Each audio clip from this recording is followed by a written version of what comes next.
자, 여러분들 그 2주간 휴업 기간 잘 지냈어요? 이곳저곳 돌아다니지는 않았죠? 안타깝게도 우리가 비대면 수업을 좀 더 해야 될 것 같아요. 이 코로나가 진정이 되지 않고 교육부에서도 뭐 여러분들 다 들어서 알다시피 초중고등학교조차도 온라인 수업으로 대체하고 있는 형편입니다. 그래서 아마 우리가 4월 끝날 때까지는 이렇게 비대면으로 수업을 해야 될 것 같아요. 그렇지만 이제는 좀 기간이 길어지는 만큼 그냥 뭐 비대면만으로는 좀 한계가 있을 것 같아요. 그래서 우리가 4시간 중에서 그 2시간 정도는 우리가 온라인으로 전체가 동일한 시간에 리얼타임으로 만나는 시간을 좀 가져보려고 합니다. 거기에 해당되는 것은 내가 차후에 반별로 자세히 좀 안내를 해줄까 합니다. 그때 우리가 사용할 그 소프트웨어는 팀즈라고 하는 소프트웨어입니다. 팀즈라고 하는 소프트웨어를 이용해서 우리가 동시에 만나서 이제 질의응답도 하고 이런 과정들을 좀 진행을 할까 합니다. 그래서 여러분들이 좀 그 내용을 좀 알아주기 바라고, 그 다음에 우리 그 학교 홈페이지에 들어가서 로그인하게 되면 오피스 365라고 하는 그런 그 버튼이 생길 거예요.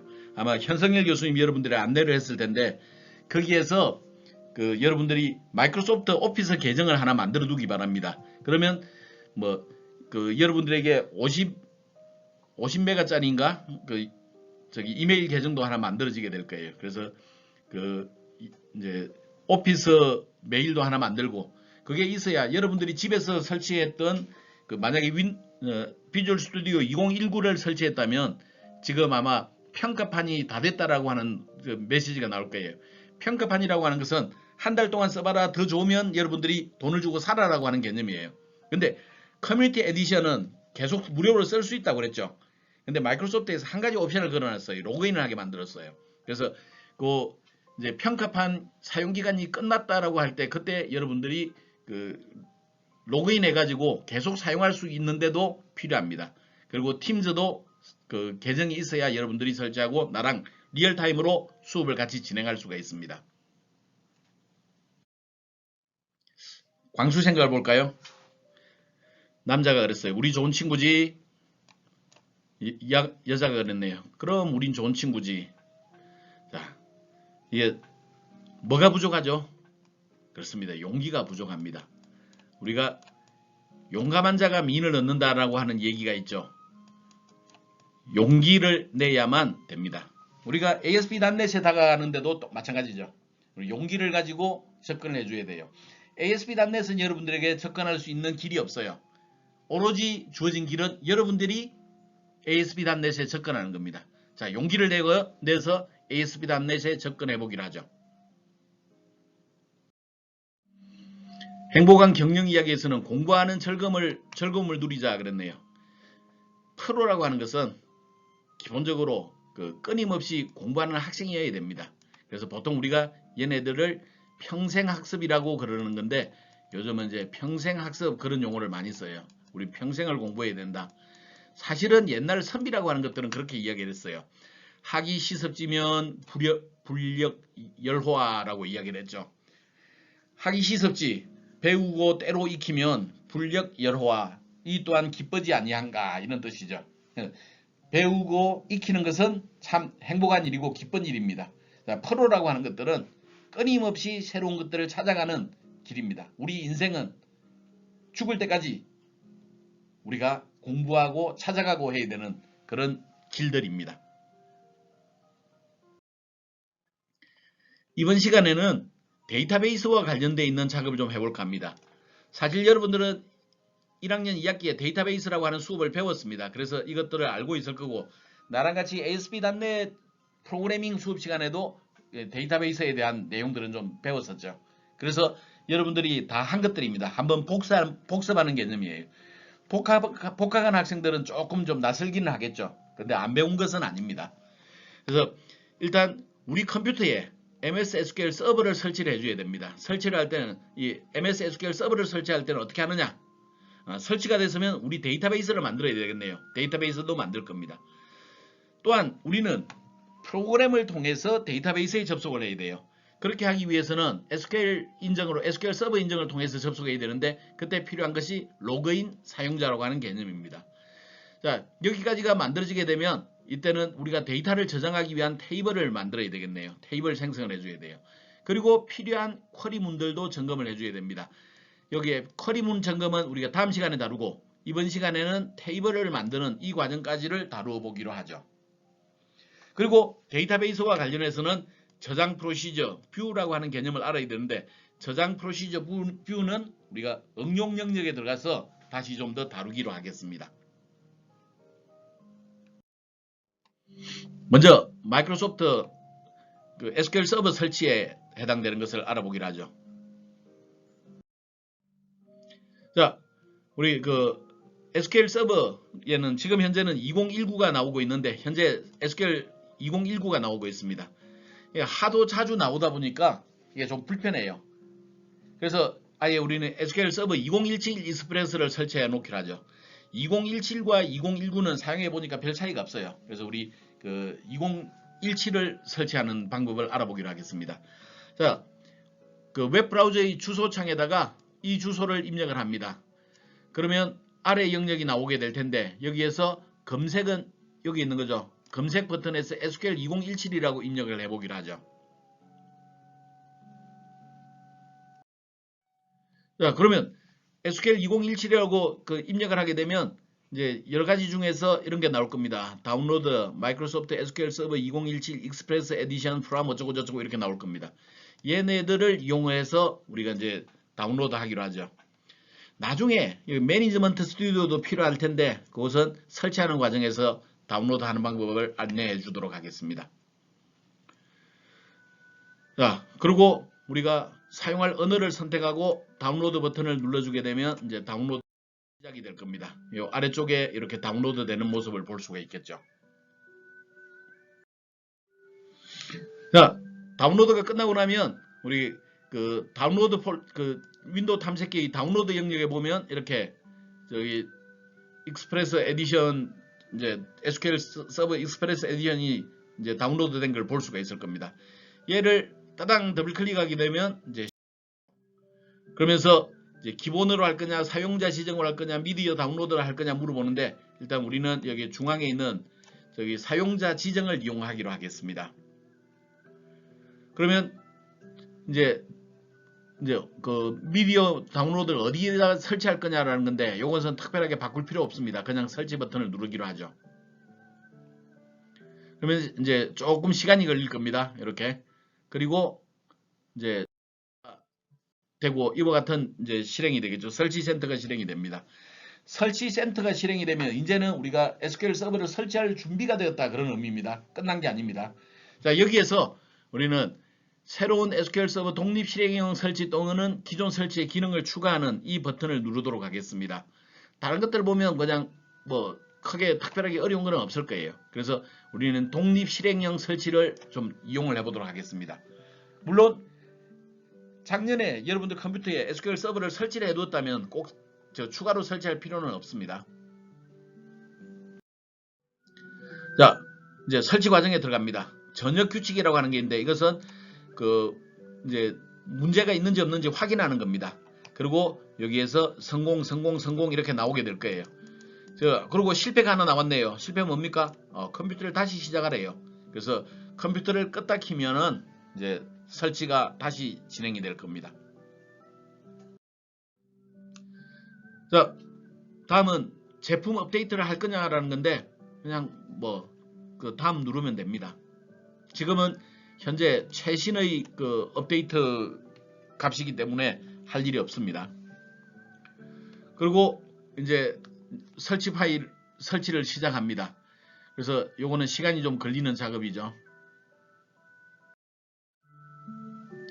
한참 지나면 이제 그 요런 작업이 완료되었습니다라고 나올 거예요. 그리고 다음을 누릅니다.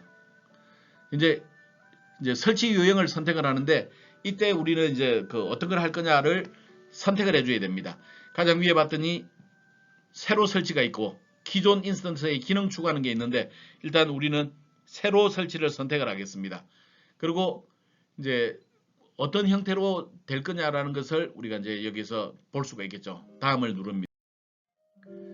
그리고 이제 사용 조건 및 기능 선택에서 사용 조건에 대해서 동의함 누르면 이제 다음 버튼을 누를 수가 있습니다. 그리고 이제 인스턴스 기능을 선택을 해줘야 되는데 그냥 기본으로 하면 굉장히 큰 데이터베이스가 설치가 돼요. 그래서 하드디스크 용량이 너무너무 많이 필요합니다. 우리는 필요한 것만 설치하기로 하죠. 중간에 보면 머신러닝이라고 하는 영역이 있어요. 이게 이제 우리가 지금 현재 AI 영역을 다룰 때 필요한 영역인데 아직 우리는 그 AI 영역을 다루지 않으니까 인공지능 영역은 다루지 않으니까 이 부분은 다 빼겠습니다. 그래서 데이터베이스 엔진 서비스를 설치하는데 여기에 SQL 서버 복제 영역까지만 체크를 해놓고 머신러닝 영역의 체크는 좀 없애주기 바랍니다. 그래야만 시간도 절감하고 데이터베이스 하드디스크 공간도 절감할 수가 있습니다. 다음 누르기로 하죠. 자, 이제 그 SQL 서버 이름을 뭘로 할 거냐라는 부분인데 이제 처음 설치할 때는 기본 인스턴스를 하면 됩니다. 근데 나는 이미 설치가 된 게 있어서 여기에 명명된 인스턴스를 써야 됩니다. 여러분들은 그냥 기본 인스턴스를 해주면 되겠습니다. 그리고 요 영역은 별로 손댈 필요가 없이 이제 다음 누르면 됩니다.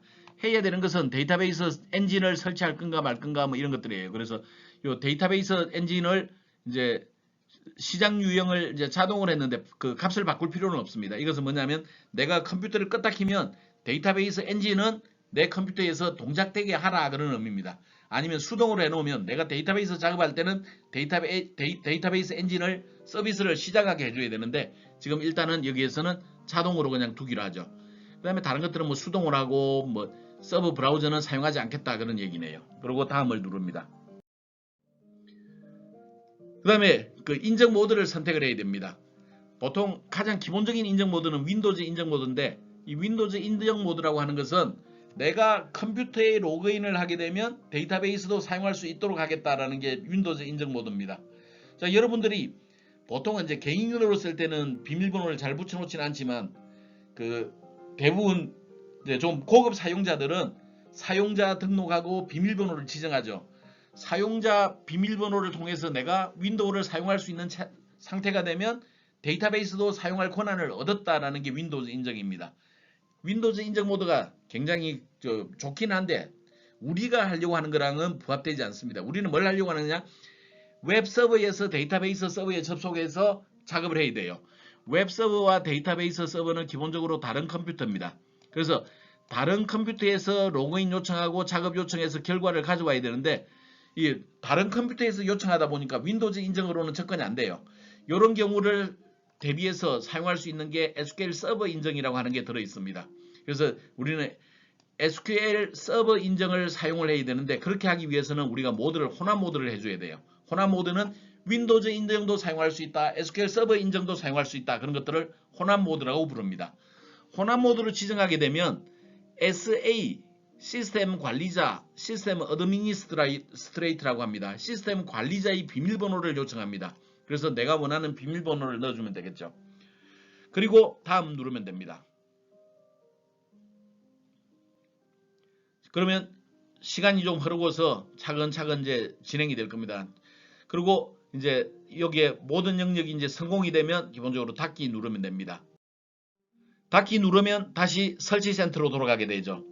자, 지금 우리 데이터베이스 엔진은 설치했지만 데이터베이스 엔진을 쓰기 위해서 우리가 자주 사용하는 관리 도구가 있는데 데이터베이스에서는 그런 관리 도구 이름을 SQL 서버 매니지먼트 스튜디오라고 이야기를 합니다.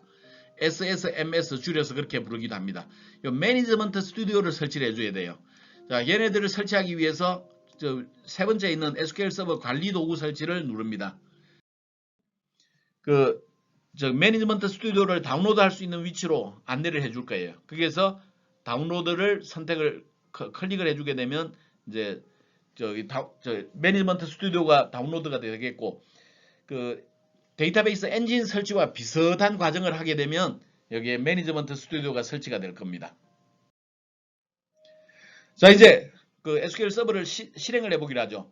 시작 버튼을 누르면 우리가 데이터베이스가 이렇게 설치가 되어 있는 걸 볼 수가 있을 거예요. 그 중에서 매니지먼트 스튜디오를 선택을 해주면 됩니다.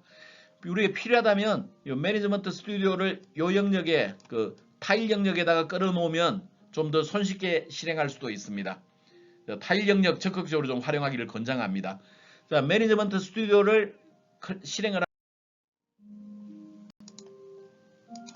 자, 매니지먼트 스튜디오를 실행하게 되면 기본적으로 매니지먼트가 이런 모습으로 나오게 될 겁니다. 여러분들이 이전에 설치해 놓은 경우에도 상관없고 이번에 새로 설치해도 상관이 없는데 SQL 서버를 실행을 한 이 화면을 여러분들이 캡처해서 과제로 두원 키스에다가 그 캡처한 화면을 제출해 주면 되겠습니다. 자, 우리가 요 매니지먼트 스튜디오는 관리 도구라 그랬죠. 데이터베이스 엔진과는 기본적으로 떨어져 있습니다. 매니지먼트 스튜디오는 여러 가지 데이터베이스 엔진에 이곳저곳에 접근을 할 수가 있습니다. 그래서 원하는 서버에 접속하게 되는데 지금 현재는 내 그 컴퓨터에 연결되어 있는 서버 이름을 집어넣어 주면 되겠습니다. 그리고 인증 모드는 윈도우즈 인증 모드를 할 경우에는 특별하게 할 것 없이 연결해 주면 되겠고 SQL 서버 인증 모드를 하게 되면 SA 비밀번호를 입력하고 연결 누르면 되겠습니다. 일단 여러분들은 이 SQL 서버 인증 모드가 제대로 되는지 확인하기 위해서 SA로 한번 로그인을 해보기 바랍니다. 그리고 그 화면을 캡처해서 제출하면 되겠습니다. 자, 이제 그 SQL 서버를 활용해서 후속 작업에 들어가 보기로 하죠. 먼저 데이터베이스가 뭔지를 좀 살펴보고서 들어가겠습니다. 데이터베이스는 데이터라는 용어와 베이스라고 하는 용어가 두 가지가 결합이 된 겁니다. 데이터베이스, 데이터의 기지 그렇게 이야기할 수 있죠. 기지는 뭐 하는 거죠? 어떤 데가 기지이죠? 일반적으로 기지는 이제 안전한 곳입니다. 적의 침입으로부터도 보호될 수 있는 거죠. 데이터를 다른 사람들의 침범, 해커의 침범으로부터 보호할 수 있는 곳이 데이터베이스입니다. 그래서 데이터를 저장하는데 안전하게 저장할 수 있는 곳을 데이터베이스라고 보면 되겠네요. 일반적으로는 복잡한 DB 시스템을 가르칩니다. 그리고 웹사이트 만드는 데 있어서 없어서는 안 될 중요한 요소입니다. 자, 1학년 때 여러분들이 들어본 얘기지만 우리 그 학교 홈페이지 개발하는 게 비쌀까요? 우리 수업 시간에 사용하는 두원키스가 비쌀까요? 그런 얘기 들은 거 기억나죠? 우리 학교 홈페이지를 만드는데 대략 한 6천만 원 정도 소요가 된다면 두원키스는 약 한 3억 정도 소요가 됩니다. 우리 학교 종합정보 시스템은 약 한 30억 정도가 소요가 돼요. 그 차이가 뭘까요? 똑같은 홈페이지 만드는 건데 우리 학교 홈페이지는 싸고 키스는 왜 비싸요? 데이터베이스를 많이 써서 그래요. 데이터베이스 작업이 많이 들어갔기 때문에 그래요. 그러면 우리가 고급 사용자가 되기 위해서는 기업에서 일하는데 내가 월급을 많이 받는 사용자가 되기 위해서는 프로그래머가 되기 위해서는 뭘 잘해야 된다? 데이터베이스를 잘해야 된다는 거예요. 그래서 DB라고 하는 과목은 절대로 무시될 수 없는 거예요. 우리가 수업은 ASP.NET이지만 데이터베이스를 굉장히 이야기 많이 하는 이유 데이터베이스가 그만큼 중요하기 때문이에요. 데이터베이스에는 여러 가지가 있는데 세상에서 가장 많이 쓰는 게 오라클이라고 하는 걸 가장 많이 써요. 굉장히 고가예요.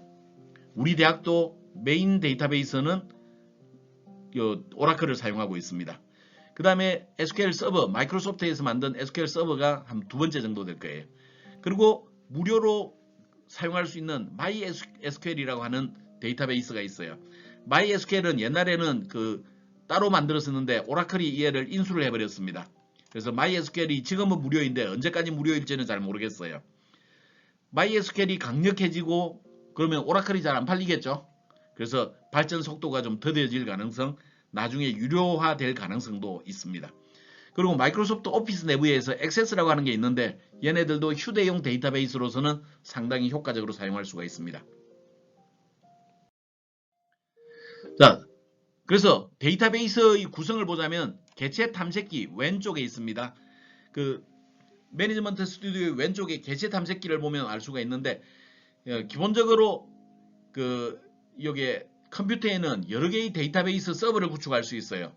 지금 얘가 데이터베이스 서버 이름입니다. 지금 현재는 하나밖에 없지만 여러 개 있으면 여기에 서버 이름이 이렇게 나타날 수가 있습니다. 얘가 DB 서버 이름입니다.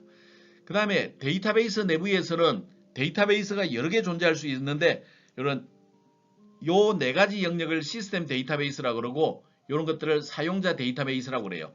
현재는 사용자 데이터베이스가 한 개밖에 없는데 저 사용자 데이터베이스도 여러 개 있을 수가 있습니다. 그래서 데이터베이스 안에는 여러 개의 데이터베이스가 있을 수 있다. 그 중에 시스템 데이터베이스에서는 시스템이 사용하는 데이터베이스다. 그런 의미예요. 자, 잠깐 시스템 데이터베이스 좀 구경하고 갈까요? 마스터를 우리나라 말로 하면 맞아요. 주인이에요. 주인.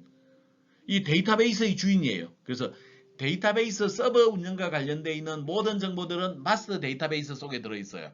그러면 일반 사용자가 마스터 데이터베이스 건드려야 돼 말아야 돼? 건들면 안 돼요. 잘못 건들면 데이터베이스 시스템이 동작하지 않을 수 있습니다. 모델은 뭘까요?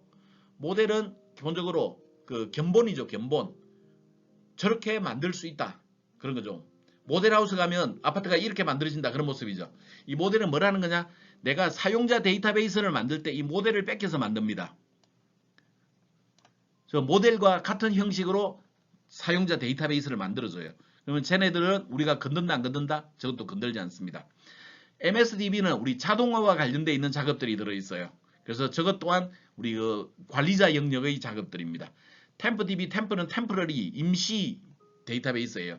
얘네들은 중간중간 뭐 막 값들이 들어왔다 나갔다 하다가 나중에 확인해 보면 다 비어 있습니다. 깨끗이 비어 있어요. 그래서 임시로 사용하는 데이터베이스. 이 시스템 데이터베이스는 초보자들이 사용하지 않습니다. 그냥 냅두면 돼요. 우리는 이 사용자 데이터베이스 가지고만 놀 겁니다. 자, 데이터베이스 안에서는 이제 정보를 저장할 수 있는 테이블이 있어요. 현재는 보니까 그림에는 멤버스라고 하는 하나의 테이블밖에 없지만 요것 또한 여러 개의 테이블이 있을 수 있습니다. 그리고 이 테이블에 값을 저장하기 위해서는 어떻게 할 거냐? 데이터 포맷을 정의를 해줘야 돼요. 이 데이터 포맷을 정의하는 작업을 데이터베이스 구축이라고 이야기를 합니다. 굉장히 중요해요. 데이터베이스 설계 과정이에요. 요즘은 데이터베이스 설계하는 과정들이 상당히 이제 시간도 오래 걸리고 힘든 작업들이기도 합니다. 고급 사용자가 담당하는 영역이에요. 내가 데이터베이스 설계를 해줄 수 있다? 그러면 고급 사용자가 되는 거죠. 테이블이라고 하는 것은 이렇게 구성되어 있어요. 엑셀 워크시트처럼 생겼습니다. 이 전체를 우리가 테이블이라고 불러요. 그리고 세로 방향으로 비슷한 자료가 들어가는 이런 게 있는데 얘네들을 우리가 열이라고 부르기도 하고 필드라고 부르기도 해요. 그리고 여기에 있는 이런 이름들을 필드 이름 또는 열 이름 그렇게 부릅니다. 그리고 여기는 지금 사람의 정보에 해당되는데 쭉 가로 방향으로 보게 되면 한 사람에 해당되는 정보가 들어있죠. 얘네들을 우리가 레코드라고 부릅니다. 또는 행이라고 부르기도 해요. 자, 필드, 열 같은 용어예요. 레코드, 행 같은 용어예요. 그래서 이게 테이블, 필드, 레코드, 테이블, 행, 열 이런 용어들이 나오면 그게 무슨 뜻인지 이해해야 되겠습니다. 그리고 우리가 작업이 이루어지는 단위는 레코드 단위예요. 예를 들어서 데이터를 입력하라 그러면 여기에 예를 들어서 스카이 입력하고 비밀번호 입력하고 이름 입력하고 이렇게 이루어지지 않아요. 그냥 한 덩어리가 동시에 수루룩 들어갑니다. 셀렉트 값을 읽어내라 그러면 하나하나 읽어낼 수도 있지만 기본적으로 한 줄에 해당되는 정보가 수루룩 넘어오게 됩니다. 그래서 모든 동작은 레코드 단위로 이루어진다라는 것을 좀 기억해 두기 바랍니다. 자, 이번에는 데이터베이스를 한번 직접 만들어 볼까요? 데이터베이스를 만드는 것. 매니지먼트 스튜디오는 데이터베이스 만들고 SQL 실행하고 이런 것들이 모두 다 가능하게 하는 건데 일단 데이터베이스 해보겠습니다. 데이터베이스를 만들 때는 여기에 데이터베이스라고 개체 탐색기 데이터베이스에서 오른 마우스 누릅니다. 그리고 새 데이터베이스 이런 것들을 우리 팝업 메뉴를 해요. 팝 톡 튀어나온다. 팝콘의 팝입니다. 톡 위로 튀어나온다. 팝업 메뉴 그러는데 여기에서 팝업 메뉴에서 새 데이터베이스 선택해 주면 됩니다. 그러면 새 데이터베이스 대화 상자가 나오게 되죠.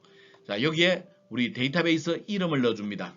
이름은 마이 웹사이트 밑줄 KHR. KHR은 김영래의 이니셜입니다. 여러분들 KHR로 만들지 말고 여러분들 이름 이니셜로 만들어주기 바랍니다. 그 다음에 소유자는 기본적으로 비어 있을 거예요. 소유자. 이 소유자는 오른쪽에 있는 점 3개를 눌러가지고 SA라고 하는 시스템 어드미니스트레이터 시스템 관리자의 소유로 바꿔놓도록 하겠습니다. 그 다음에 데이터베이스는 기본적으로 파일이 이렇게 두 개의 파일이 만들어져요. 확장자가 MDF인 것과 확장자가 LDF인 것 두 개가 만들어져 있는데 위에 있는 게 MDF예요. 아래에 있는 게 LDF입니다. 얘네들은 위에 있는 것은 실제 데이터가 저장이 되는 것, 아래에 있는 것은 로그가 저장이 되는 거예요. 이 로그는 기본적으로 우리가 백업할 때 굉장히 중요한 건데 지금 우리가 수업 시간에 백업은 그냥 간단하게 다루기 때문에 여기 LDF의 중요성은 잘 알기는 힘든데 어쨌거나 백업 시간에 이 LDF의 용도를 좀 살펴보기로 하죠. 그 다음에 행 데이터는 파일 그룹 프라이머리에 들어가는데 저기 파일 그룹은 다른 데 들어갈 수 있다는 얘기죠. 로그는 이런 파일 그룹하고는 관계가 없습니다. 처음 크기는 8MB로 지정을 하게 돼요. 그 다음에 자동 증가 기능을 지정을 해줄 수 있는데 64MB 단위로 커지게 돼 있네요. 처음에 8MB였다가 8MB가 가득 차면 64MB 더 추가해가지고 64 더하기 8 72MB가 되게 되는 거죠. 그리고 제한이 없네요. 계속 커집니다. 어디까지? 하드디스크가 가득 찰 때까지. 그 다음에 중요한 거, 그런 것들은 그렇게 중요하지 않아요. 요 영역 중요해요.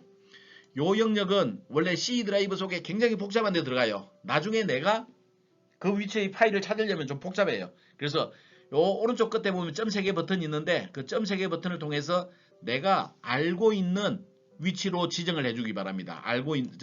좀 D 드라이브 같은 곳에 저장을 해두기 바랍니다. 나도 D 드라이브 프로그래밍 밑에 ASP.NET 2018 밑에다 넣어두었네요. 여러분들도 이런 식으로 저장을 해두기 바랍니다. 자, 이 두 파일은 하나는 데이터가 저장이 돼 있고 하나는 로그가 저장이 돼 있다고 그랬어요. 로그는 백업할 때 중요하다 그랬죠. 실제로 우리 데이터가 멀쩡하거나 아니면 그 로그 파일이 멀쩡하면 데이터베이스를 살려낼 수가 있습니다. 문제가 생겼을 때. 그래서 원래 가장 좋은 방법은 서로 다른 하드디스크에 저장하는 게 가장 좋아요. 그렇지만 일단 우리는 그냥 그 교육의 목적상 같은 위치에 넣어놓기를 하는데 꼭 기억을 합시다. 서로 다른 하드디스크 위치에 저장하는 것을 권장한다라는 것을 꼭 좀 기억을 해주기 바랍니다. 자, 우리가 그와 같이 만들게 되면 데이터베이스 밑에 보면 이렇게 MyWebSite KHR 형태로 이렇게 만들어진 걸 볼 수가 있을 거예요. 자, 이제 그 MS SQL의 로그인 사용자라고 하는 개념을 알아보기 위해서 보안 체계를 좀 살펴보도록 하죠. 자, 여기 2학년들은 복학생이 많죠. 군대 많이 갔다 왔죠. 자, 우리 군대에 그 부대에 들어갈 때 가장 먼저 뭘 만나죠? 네, 위병소를 만납니다. 위병소를 만나서 그 허가를 받고 들어가게 되면 뭘 만나죠? 각 건물을 만나요. 조그만한 부대에서는 건물이 한 개밖에 없겠지만 굉장히 큰 부대에서는 건물이 여러 개가 있을 수 있죠. 중요한 건물 앞에도 헌병이 지키고 있죠. 아무나 통과시키지 않죠. 그래서 그런 건물의 입구를 통과해야 됩니다. 건물의 입구를 통과를 하고 나면 각 사무실이 존재하겠죠. 그 사무실에 아무데나 불쑥 문 열고 들어가지 못하죠. 자, 우리 데이터베이스에서 보안 체계는 이와 같이 세 가지 단계의 보안 체계를 가지고 있습니다. 위병소에 해당되는 개념이 데이터베이스 서버에 접속할 수 있는 권한이에요. 서버 접속 권한. 서버에 접속하게 되면 서버 내부에는 데이터베이스가 여러 개 있다고 그랬죠. 그 여러 개의 데이터베이스는 건물과 비슷하게 해서 이제 사용자라고 하는 단계가 있어서 사용자가 데이터베이스에 접근할 수 있는 자격이 있느냐 없느냐를 이제 줍니다. 물어봅니다. 거기에 허가가 되고 나면 이제는 권한이라고 하는 개념을 이용해서 테이블을 사용할 수 있는지 없는지 이런 것들을 알 수가 있는 거예요. 권한은 하나하나의 개체를 이용할 수 있는 권리를 권한이라고 부릅니다.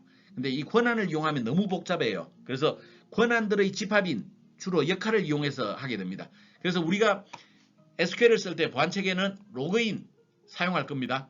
사용자 사용할 거예요. 자, 로그인 사용할 거예요. 사용자 사용합니다. 그리고 역할이라고 하는 걸 사용할 거예요. 그래서 이 세 가지 단계를 이용해서 우리가 데이터베이스에 사용 권한이 있다 없다라고 하는 것을 지정을 하도록 하겠습니다. 근데 우리 그 SA라고 하는 계정이 있었죠. SA 시스템 관리자 그랬어요. 시스템 어드미니스트레이터. 여기는 SQL 서버의 최고 로그인이에요. 그래서 데이터베이스의 모든 일 수행 가능합니다.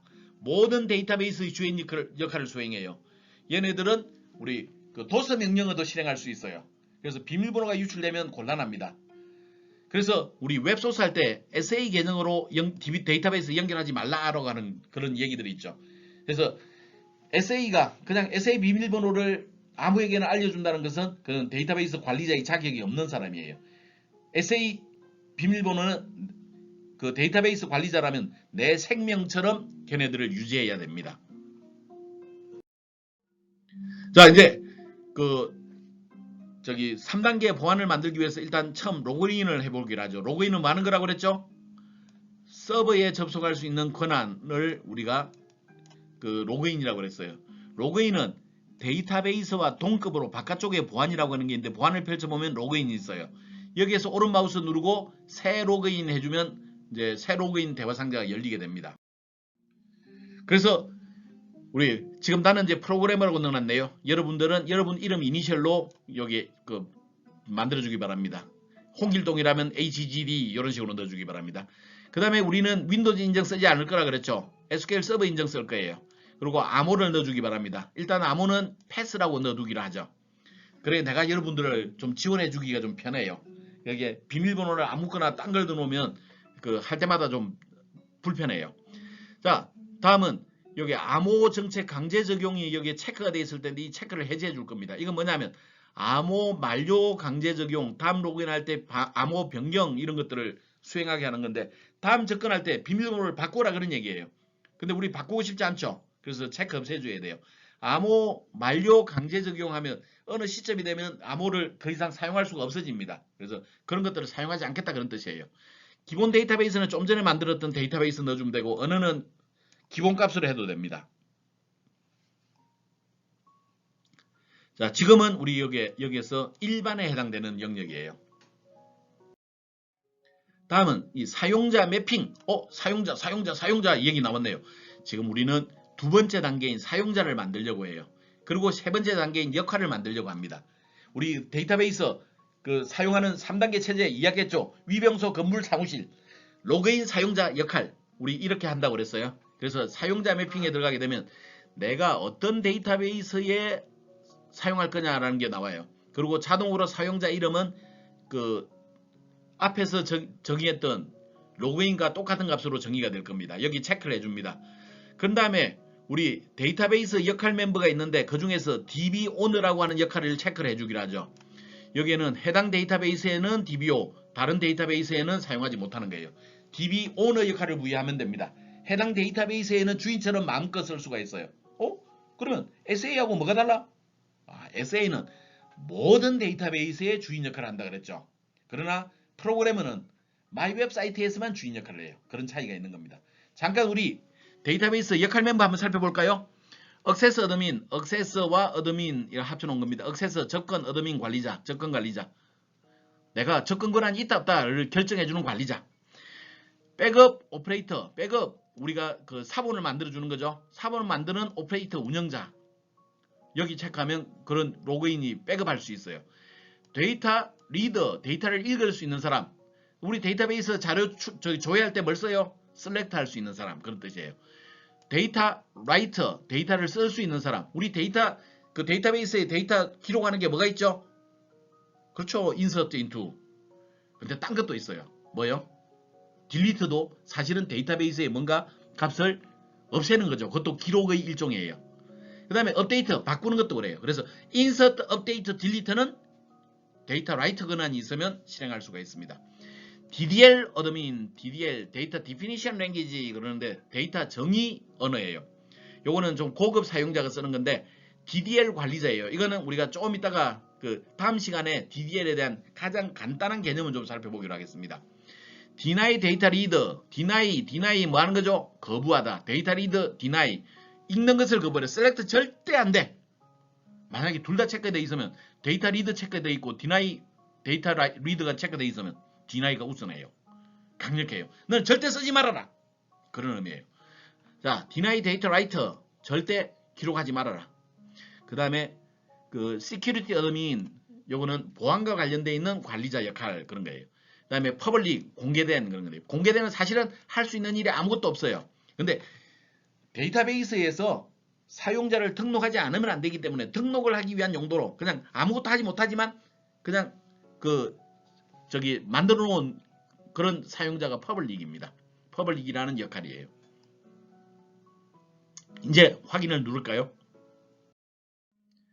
자, 이제 우리 그 사용자 등록된 걸 보겠습니다. 로그인은 당연히 생겼을 거고 마이 웹사이트 안에 들어가면 보안이 또 있어요. 데이터베이스 안에 속한 보안 그런 뜻이에요. 데이터베이스 동급으로 요 아래쪽에 크게 보안이 있었죠. 안쪽에 있는 보안이에요. 안에 보면 얘가 로그인이 아니라 사용자라고 돼 있죠. 사용자를 펼쳐보면 이 프로그래머라고 하는 사용자가 만들어진 걸 볼 수 있어요. 즉 마이 웹사이트라고 하는 데이터베이스에는 프로그래머라고 하는 사용자가 있다. 얘는 우리가 무슨 역할을 주었죠? DB 오너, 데이터베이스 주인의 역할을 주었어요. 잠깐 우리 서버 역할 좀 살펴볼까요? 서버 역할이 있는데 지금 로그인해서 그 일반 밑에 보면 사용자 매핑 밑에 서버 역할을 보면 이런 것들이 있어요. 서버에서 할 수 있는 거 벌크 어드민, 벌크 작업을 할 수 있는 관리자, DB 크리에이터 데이터베이스를 생성할 수 있는 사람, 디스크 어드민, 디스크 관리할 수 있는 사람, 프로세스 어드민, 우리 그 저기 컴퓨터의 프로세스를 관리할 수 있는 사람, 퍼블릭 이거는 공개된 실제 역할 아무것도 부여되지 않은 역할이라 그랬어요. 시큐리티 어드민 보안과 관련되어 있는 것, 그 다음에 서버 어드민 데이터베이스 서버와 관련되어 있는 관리자, 셋업 어드민 데이터베이스 설치와 관련된 것, 시스 어드민 시스템 관리자.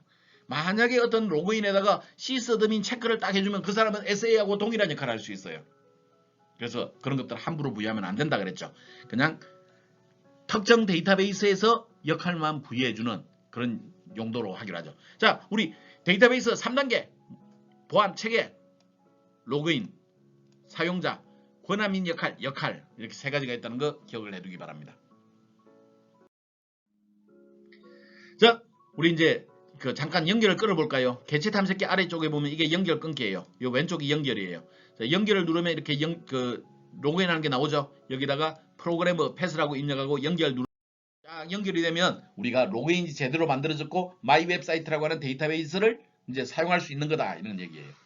자, 이제 우리 데이터를 저장할 수 있는 테이블을 한번 추가해 보기로 하죠.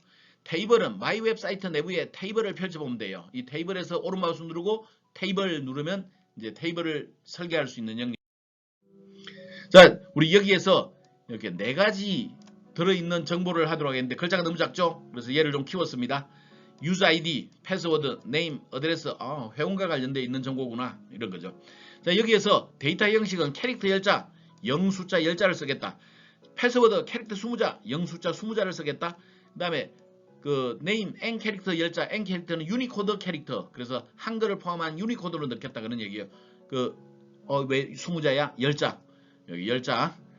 자, 그 다음에 N 베리어블 캐릭터. 베리어블 VAR은 베리어블 가변적인 그런 뜻이에요. 가변적인 거로 최대 50자의 그 가변 문자를 쓰겠다. 한글을 포함한다 이런 뜻이죠. 그리고 널 값에 해당되는 것은 전부 체크가 없습니다. 체크를 없애줬습니다. 널 값이 허용이 된다는 것은 값을 안 주고도 데이터를 입력할 수 있다 그런 뜻이에요. 널 값 허용을 하지 않으면 무조건 값이 있지 않으면 데이터가 들어갈 수 없다 그런 뜻이 되겠습니다. 자, 위쪽에 있는 X를 통해서 빠져나가거나 저장을 누르면 우리가 변경 내용을 저장하시겠습니까? 라고 묻습니다. 지금 테이블 1번을. 그래서 우리 저장해야 되겠죠? 예 라고 누르죠. 그리고 members라고 입력하고 확인 누르겠습니다. 그러면 여기에 마이 웹사이트 밑에 테이블 밑에 dbo.members라고 하는 테이블이 만들어진 걸 볼 수가 있어요. 물론 이게 안 보이면 테이블에서 오른마우스 누르고 새로 고침 한 다음에 확인하면 여기 members 테이블이 보일 거예요. 쿼리문을 이용해서 테이블을 만들 수도 있습니다. 크리에이터 테이블 이런 걸 이용하는 건데 사실은 데이터베이스 수업 시간에는 여러분들이 전부 이런 게 쿼리문을 이용할 거예요. 근데 우리는 ASP.NET 수업이라서 여기 쿼리문을 이용하는 것은 일단 여기에서는 좀 번외로 하겠습니다. 2학기 때 JSP를 할 때 우리 데이터베이스 만들 때는 요 쿼리문을 좀 이용해 보기로 하죠. 자, 여기에서 우리 약속만 좀 몇 가지 살펴보겠습니다. 자, 요 괄호, 이 괄호는 지금 요만큼이 지금 짝이죠. 자, 이런 것들은 우리 옵션에 해당이 됩니다. 있어도 좋고 없어도 좋고 그런 뜻입니다. 있어도 좋고 없어도 좋다. 길다란 작대기 있어요. 이거는 OI에 해당이 됩니다. 앞에 거 또는 뒤에 거 OI에 해당이 돼요. 그 다음에 이런 중괄호 이런 것들은 별도로 정의한다. 컬럼 데피니션이 여기에 들어올 건데 컬럼 데피니션은 어떻게 한다? 아래쪽에 찾아보면 컬럼 데피니션이 있어요. 컬럼 데피니션이라고 하는 것은 이런 식으로 한다. 여기서부터 어디까지냐? 요까지인가요? 요 밑에까지인가? 요만큼이 컬럼 데피니션에 해당합니다. 그런 뜻입니다. 그래서 그런 정도만 이해하기로 하죠. 자, 이제 데이터베이스 다이어그램 한번 살펴보겠습니다. 자, 마이 웹사이트 밑에 데이터베이스 다이어그램에서 오른쪽 마우스 누르고 새 데이터베이스 다이어그램 누르면 요런 안내 정보가 나올 거예요. 지원 개체가 하나 이상 없습니다. 할 거예요. 지원 개체 만드시겠습니까? 예 누르죠.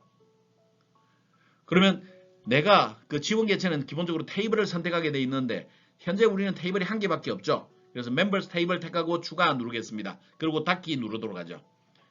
그러면 화면에 이런 형태로 나올 겁니다. 멤버스 테이블이 여기 화면에 나타났을 거예요. 자, 여기에서 우리가 테이블 뷰를 좀 바꿔보도록 하겠습니다. 여기 제목, 내가 지금 흔들고 있는 게 보이나요? 여기 메뉴에서 오른 마우스 누르겠습니다. 그리고 테이블 뷰를 표준으로 바꿔놓기로 하죠. 그림이 이와 같이 바뀌었을 겁니다. 여기에는 열 이름이 뭔지, 어떤 데이터를 넣어야 되는지, 넣을 값이 허용되는지 여부를 한눈에 알 수 있어요. 자, 그리고 이 내용을 저장을 하겠습니다. 저장을 누르거나 아니면 X를 통해서 빠져나가면 저장하시겠으니까 물어보고 예 누르고 우리가 여기를 ERD라고 누르고 확인 누르겠습니다. 자, 여기서 우리 용어 하나 정리하죠. ERD. ERD는 Entity Relationship Diagram의 약자입니다. Entity Relationship Diagram. 개체 관계도 그렇게 부릅니다. 얘네들은 원래는 중국의 미국인 피터 첸이라고 하는 사람의 박사 논문에 처음 등장했는데 분석상을 그림으로 나타내 가지고 관계를 보여주는 건데 데이터베이스에서도 ERD라고 하는 용어를 써요.